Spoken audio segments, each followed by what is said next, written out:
Bandwidth for First Updates Now is supported by AndyMark. Are you competition ready? Go to andymark.com and keep your team inspired. And by the Blue Alliance. Keep up to date on all live and archived First Robotics events and team stats at thebluealliance.com. First Updates Now is brought to you by viewers like you. Fun relies on the generous support of our fans in order to continue to keep creating content. Please consider donating, giving bits, or subscribing. Subscribe for a few bucks a month or for free through Twitch Prime. And don't forget that our subscribers get 5x chance to win on all giveaways.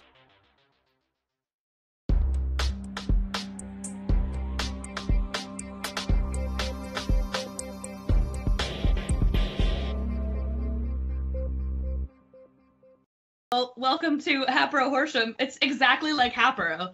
We're just doing it again. We're doing it a second time because the power went out. Okay, Hapro Horsham District. What an awesome event to finish up Mar District play. This was quite a bit of fun, even with an adjusted team list. Team 2590, that's Nemesis, soared to the first seed, holding on to the ranking point advantage by over one full ranking point. It was 2.66 to 3.83 for first seed. They paired up with 25 and 6226, facing quite a few very versatile alliances, but would it be enough for any of them to fly higher than the Nemesis Wings? So the quarterfinals were almost a perfect bracket with the exception of 4v5. In Power Up, there have been so many blowout scores, but 103, 5404, and 816 lost to 1257, 219, 5181. They did a pretty unique alliance, taking strong advantage of 219's ridiculously fast scale shooting autonomous. Again, perfect semifinal clean sweep, all for red. Again, really unsurprising for Power Up. Lots and lots of blowouts here with time-based scoring. But going into the finals, we had 2590, 25, and 6226 facing 1640, 1218, 1647. Now, in the first match, the alliances were so evenly matched, barely more than a 10-point swing between the two scores. The difference maker was 2590 putting pressure on the away switch, which forced 1647 to pull away from the vault to defend their home switch. 1640 tried the same tactic on 6226, but was just that little bit slower at it. So with a win for Red, I'm sure they felt the next match was just going to be rinse and repeat. But Nemesis Autonomous just checked out, which gave Blue a little bit of the ownership advantage. Finals 2 score looked clean for Red at the end of the match from sitting home with the webcast. When the animation played out, Blue came up the winner after some adjustments. So we were off to a third match. 25 chose to run their scale auto instead. But with a really frustrating breakage on 1640's elevator in Finals 3, the Red Alliance was able to clinch the banner with a whopping 435 to 89 score. It wasn't all tears for 1640, though. They were awarded with the Chairman's Award and therefore the Silver Gold Kling Bling. Throw those two emotes in chat, guys. And congratulations also go to Team 708 on their Engineering Inspiration Award. And that is actually it for Mar until next week when we see you at District Championship. Yeah, and we only had one New England district event that this week, and it was at the University of New Hampshire. And last week we kind of gave a short preview of it and said 319 and 1519 are going to team up and win. And that's exactly what happened. Nobody should really be surprised by that at all. So let's talk about some of the bigger takeaways from this event. And first of all, 319 is the real deal. If y'all haven't watched them play yet, I mean, they're incredible. They're probably the fastest scale bot in New England. They've gone and proved that now a couple of times as they beat 1519 head-to-head in quals matches. They've gone and won a couple of tournaments now, absolutely dominant. And the second layer of teams in New England is better than any other district. And I would back that up, and I'm going to give a couple of numbers. And this district event, I think, is a perfect proof for that. As under that, you had 138 Entropy and 5813 Morpheus as great examples of how strong these the second tier of scale bots can be. Both of them right now are hovering around 100 points, which I think is about where the line is of truly elite teams in New England. And I think that's a really good line to get at. If you can hit 100 district points, that's really where you want to be. And I am so excited for district championships, even more so after this event. And it puts all these rankings in perspective. And we only got 2 more district events left in New England before we get to district championships. And I am so excited to get there. All right. So let's get into our discussion topic this week, because those were our only 2 events this week. It's week 5 going into week 6, and one of the biggest takeaways we've seen from transitioning to the later weeks of play is that it's not all about getting as many cubes as you can on the scale all at once. It's about precise placement and constructing a good base layer to place on. So let's start it off. How do you guys think that cube precision has impacted the game so far? So I think cube precision is a really neat topic, and it's one that's not hasn't really played a whole lot of factors in previous games. It was in the past, it was just if you score, you score. Now where you score in the scoring area, that really matters. And New England is a little weird. We don't have hardly any shooter bots at all. So it's all scale bots and a lot of very, very similar designs, especially at the top end of the tournament. And there's no major changes in designs coming in between tournaments. So it's really about driver practice and executing.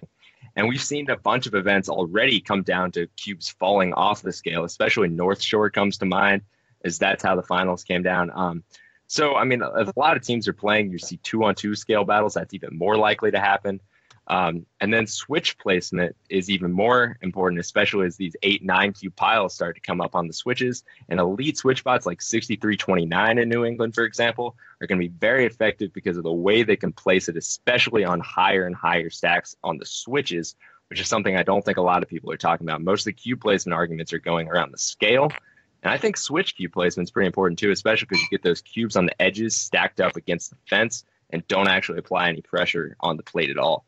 So, I think teams like 6329 and then all those scale teams that are really practicing getting an even first layer down, I think it's going to be a huge, huge factor coming in district championships. Absolutely. I mean, that's only going to grow. I mean, last weekend at Tippecanoe district event up in Indiana, it was very clear that 1747 lost because of poor placement of power cubes. They were the best robot at the event by numbers, by looking at them, you could tell. But they ended up knocking over quite a few cubes while trying to place them, and that changed the ownership of the scale. And that was what lost them the Finals 2 and Finals 3 match, and ended up, losing them the event. And you see this time and time again, especially in quals, where there's a team that tries to place a cube, they knock another cube off, and then the ownership's different. So I think this is only going to become more and more prevalent as teams get, better and better at, playing the scale. It's going to be on the switch as well. You really need to be very careful about where you place there, because it's very easy to knock these cubes off when you get to these 8-9 cube piles. And I think this is where teams like 254 or 179 with their arms that can reach out over the scale really, really shine. Yeah, absolutely. I think you guys are both spot on, and Garrison, I think your point about the switch is also really good, because you'd always see those little weird corner cubes that are they're trying so hard to help the plate out, but they're not doing anything. And not just Tippecanoe, not just any other event, but tons of matches this weekend on my TBA game day. At one point, I had 9 streams up because I have no life. Big nerd right here. But tons of matches across TBA game day with just imprecise placement of cubes.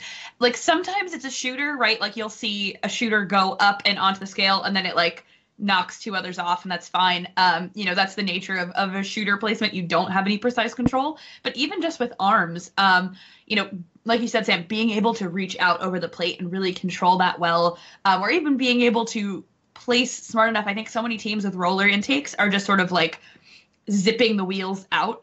Something that we built in that I think other teams might benefit from is on our operator's controller now is we have 2 joystick control of the wheels for variable speed, but he has a button that's the slowest possible placement you could do.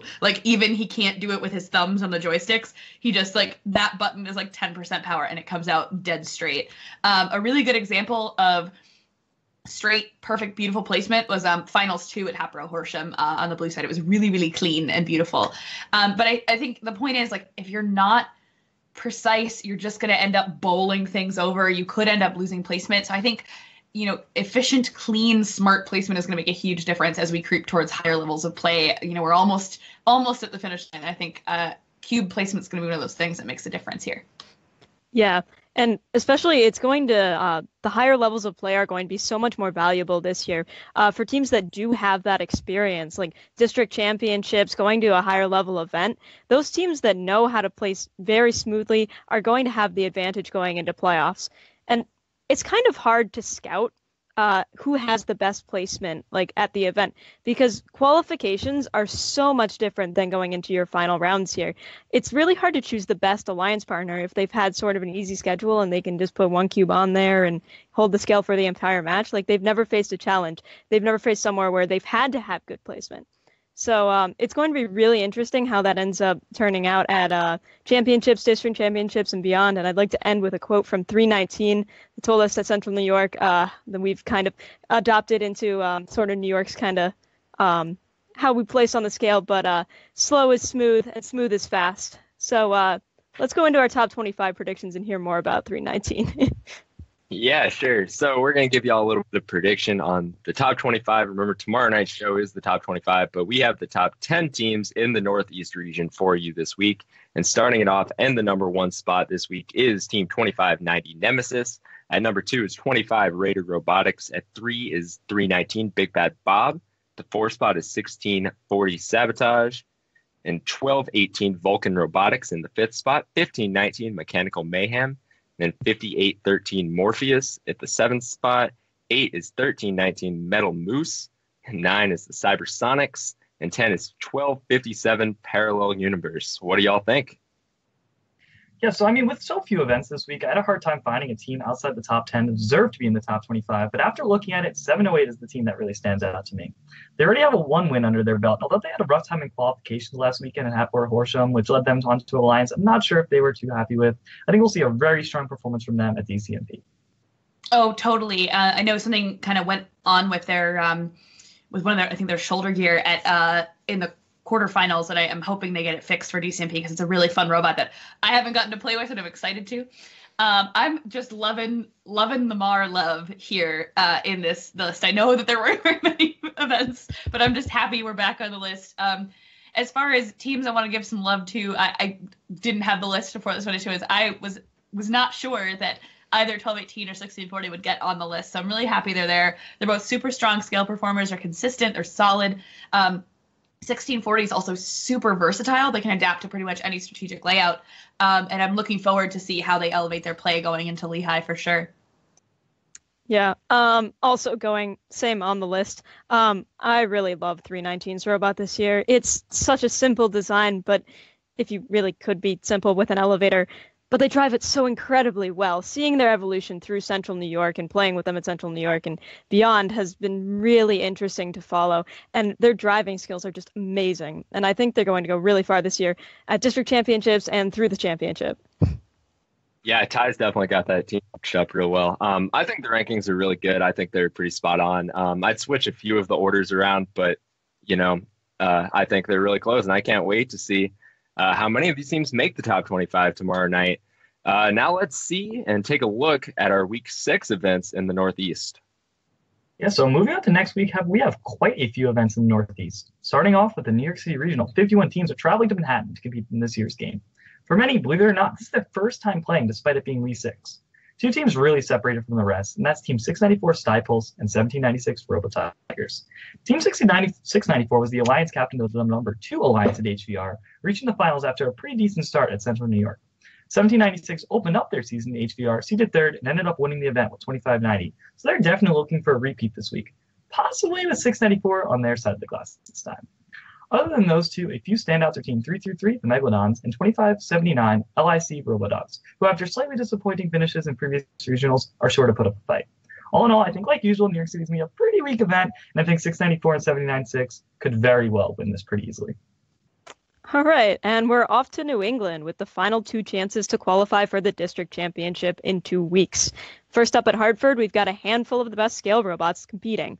Teams like 195 the Cyber Knights, 230 the Galehawks, 176 Aces High, and 177 the Bobcats. We'll see how these 4 teams partner up or go against each other to take on the arcade here, and if really any of this field can stop them. Everyone here is looking to get to the district championships. That's their number 1 goal in mind.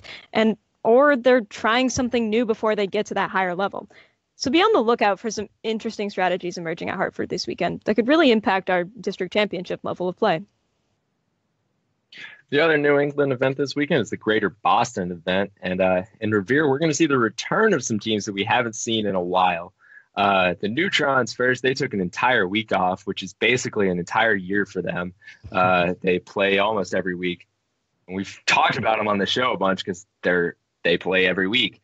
And but as much as they play, they haven't actually won an event since 2016, and I'm not counting championship divisions there. And we have another couple of teams returning to the arcade. First, we have 238, the Crusaders, and 88, TJ Squared. Last time we saw 38 was at the North Shore event where they partnered with the Neutrons, and they got beat in the finals by 133 and 319, who are currently the top 2 points leaders in New England. The Neutrons have improved significantly since then, and we'll have to wait and see if the Crusaders can do the same. And then there's 88 TJ Squared. They're actually the most decorated team coming into the event this year, and they have the best bumpers in FRC with the waves. Oh my God. And they won both their early tournaments, 2 blue banners already, 2 for 2, and we're going to have to see if that early success can translate into this later season tournament. Now, alongside all these powerhouses, there's a strong group of scale bots looking to push through that to the top layer. You got 2877, the Liger bots, underwhelming performance at their first event. Let's see if they can pick it up here. And then 2084 Robots by the Sea and 885, the green team, all very solid, all knocked out in the quarters of their first tournament. And we're going to have to see if they can get further this time. And I think they definitely have the chance to do so. Those both sound like some pretty exciting events leading up to the New England District Championship. But before you guys can get to that, we have to talk about Mid-Atlantic District Championship because that's coming up this weekend as well. So we're going to have to see who takes it all at Lehigh University. Teams that we could not go without mentioning are 25 and 303. They each have 3 banners before they even load in. Woo! Close behind are 225 and 2590. They've got 2 event wins each. District Championship is always my favorite part of play in MAR. There's such an incredible number of strong teams to play with and against. A lot of teams don't see each other because we're like divided. There's a lot of divide between the Philly events and New Jersey events. So, for example, I haven't seen a good chunk of the teams yet in person that we're going to play with. Playoffs are always going to be a good time. Some teams to watch out for at Lehigh are quite a few really strong scale bots. 56, we got 316, 36, 37, 365, 58, 95, 223, 1923 high. I always feel weird talking about my own team, but like we're okay this year for the first time. But the other thing is we got 2 scale shooters. We got, well, shooters 222. It's close to a shooter. It's a little layup, as well as 219 with this really cool arc shot. Coming right off of play last week as well, that are strong on the scale are 3314, 1640, and 1218. 3314, kind of like the Neutrons there, where they're playing week after week after week after week. So is it going to be a matter of who's played most recently as far as getting practice on the field, like it was early in the season? Or are teams like 3314, 1640, 2590 going to burn out after so many weeks in a row? With so many strong scale bots to talk about, truly running out of breath on the list, it may come down to where the Switch and Vault bots fall. Teams who have been really amazing in that spot, even if it's not their main thing. Like shout out to Pascac, they've been really kind of quick at the Vault and Switch, even though it's not their main bag. You've also got 747 Flight Crew, you got 1403 Cougar Robotics, you got 2016 who was scary, nasty fast at the Vault and the Switch. Not to mention 6860, who's a rookie, but they're an every bot who's managed to perform really well at their other events.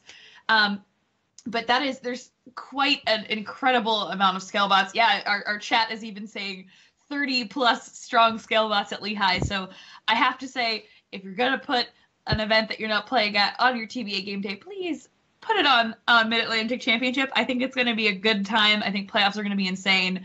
But that does it for our Northeast region recaps going into week 6. So we just want to say thank you to everybody who has watched. If you want more First Robotics in your life and you like what we do, all that we ask is that you share the show with your teammates, your friends. We love watching Foundation grow. You can always support the channel by liking our social media accounts and following the stream. Or if you'd like to subscribe and more directly support our content creation, you can do so right here on Twitch. You can even do so for free if you have Amazon Prime, which you tie into Twitch, and then it's called Twitch Prime. No matter what, we appreciate your support. We're delighted to have you on board. So on behalf of myself, Audrey, Garrison, Samuel, our producer behind the scenes, Tyler, I would like to thank you guys for tuning in, and thank you to all of the moderators and fans and squad in chat over there. Our next show tonight is going to be the Southern Fried Recap, and please don't forget the Top 25 show tomorrow at 9 p.m. here on the same channel. And we will talk to you next week with quite a lot of action on Team NE Way You Want It. Bye, guys.